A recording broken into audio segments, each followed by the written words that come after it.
Bref, qu'est-ce que j'en ai pensé? Alors, plusieurs choses à dire. Peut-être commencer directement par le ecchi parce que c'est ce qui est le plus rapide en soi à dire, mais on va pas se mentir, c'est un manga ecchi qui va utiliser comme procédé d'écriture, comme procédé narratif, le fanservice. Donc deux choses là-dessus. Première chose, il ne faut pas avoir peur du fanservice, il ne faut pas être dérangé par ça, parce que sinon tu vas vite être gavé, que je peux comprendre. Deuxième chose par rapport à ça, vaut mieux pas le laisser à n'importe qui entre les mains, parce que comme je l'ai dit, c'est un ecchi et on va l'utiliser énormément. Il n'y a pas 2 pages où on n'utilise pas le ecchi, tu vois. Donc si t'as 12-13 ans, ne lis pas le manga, hein. Soyons concrets là-dessus. En plus, c'est dans le label Big Kana, donc c'est vraiment genre le label qui s'adresse aux soit plus vieux, soit aux plus matures entre guillemets, selon les thématiques. Donc c'est pas pour rien, tu vois. Maintenant, ce qui est intéressant, c'est un petit peu ce monde dans lequel ils évoluent, parce que déjà nous, on découvre tout ce qui est poupée traditionnelle japonaise et l'artisanat qu'il y a derrière, mais surtout on voit 2 personnages, un introverti Gojo, une extravertie Marine,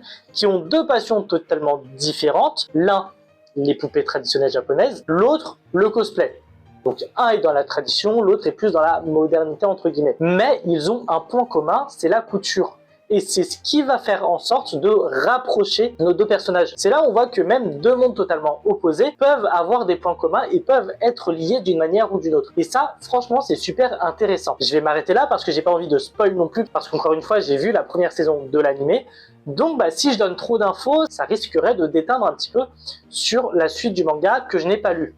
Donc, je vais m'arrêter là, mais en tout cas, ce qui est sûr, c'est que si vous aimez le monde du cosplay, si vous aimez les relations humaines, etc., ça peut être une très bonne alternative, ça peut être une très bonne lecture pour le tome 1 en tout cas. Donc, n'hésitez pas. Mais encore une fois, il ne faut pas avoir peur du fanservice et donc du ecchi. Enfin non, c'est le contraire.